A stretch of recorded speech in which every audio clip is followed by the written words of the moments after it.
Ryan, let's get to the last part of this matchup, and that is just sort of just putting the kind of the bow on it, and that is the scoring offense against the scoring defense for Notre Dame.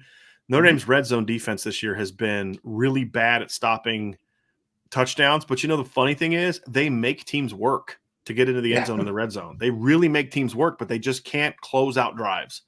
And that's something they're going to have to get better at, obviously. And Stanford is a really good – this is the weirdest thing about Stanford.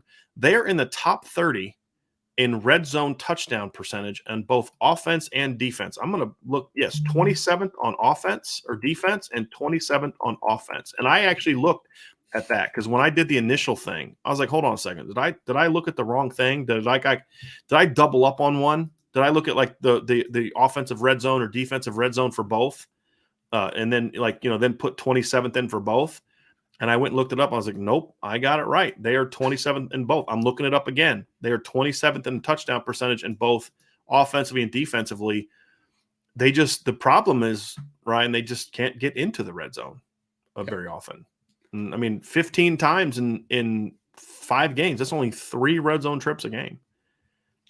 It's so weird because this offense does seem like it kind of lives off of explosive plays, right? In the passing game, even though they're not very explosive in the passing game. Yeah. Like, it's really odd, man. It's a really strange unit. Again, I mean, there's not many excuses anymore, Brian. Like, there just isn't, right? Like, this is a game where you're clearly the more talented team, right? Like, your defense is clearly your front 4 is clearly more talented than the offensive line for Stanford.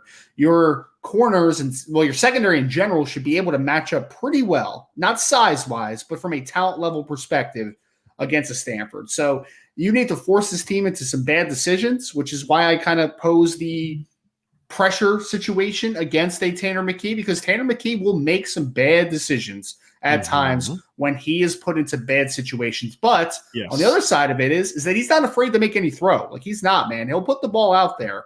So he's the guy that you really need to frustrate in this one. That's the key right there from what kind of building off what you're saying earlier, Ryan. When I talk about the game plan I'm talking about, it is not a never blitz. It's just be smart with it. And that's where you can kind of get him into some mistakes. My fear is that you blitz a bunch and David Shaw starts saying, okay, we're just going to attack the one-on-ones. We're going to back shoulder you all day. And they can. And that's what I don't necessarily want to see Notre Dame do. You don't ever, I don't know if you ever go through a game saying, hey, we're not going to blitz today. I don't know if you ever do that, except if maybe you're playing the triple option. That's not really a team you want to blitz a whole lot. But it's just, that's not the base of who you're going to be. I'm not going to overwhelm them with numbers. Right. Yeah, there you go. There you go. So that's kind of what I see. Third down defense has been really inconsistent for Notre Dame this year. It's going to have to be good. I think that as long, I think they should be able to get a lot of stops early. It's funny. The third down offense for Notre Dame, Ryan, was really bad the first 3 games, got a lot better the last 2. Notre Dame's third down defense has been similar. They had 2 bad games. They were not good against North Carolina, not good enough against North Carolina, and was a money down for Ohio State in that game. Ohio State's the only team that's gone over 50% against Notre Dame this year. They were very good against Marshall on third down statistically, very good against Cal, very good against BYU on third down. The problem is they've given up the clutch third downs. Yeah, that's been the issue. You were great because if I say to fans, Notre Dame was really good on third down against Marshall, your first thought is, wait a minute, hold on a second. Do you not remember the 3rd and 9 they gave up at back? Right. That's the thing. Overall, 4 of 13. That's pretty good. If you're holding teams to 4 of 13 on third down, you're doing a pretty good job. The problem has been that clutch one. And I just said that they were really good against BYU. They held BYU to 3 of 9 on third down. The problem, they gave up that one bad third down conversion. They were backed up. That's the problem, right? Clean that stuff up. That's really the key for Notre Dame's defense. If Notre Dame's defense can just clean up the dumb mistakes, and none of them were, wow, what a great play by that kid. None of them were that, right? That's why we don't bring up the catch that Cam Hart gave up at the beginning against North Carolina, or the touchdown against Jaden Mickey against North Carolina, or not touchdown, but the big play against North Carolina, because that was just a great ball and a great catch. And even if Jaden Mickey doesn't mistime his jump, I don't know if he can get to that ball. That was a great ball. It was an NFL throw to an NFL receiver. Yep. And so you're going to give up those occasionally. I can live with those, Ryan. That's where you say make them earn their yards. The blown coverage against Ohio State, unacceptable. Both of them, right?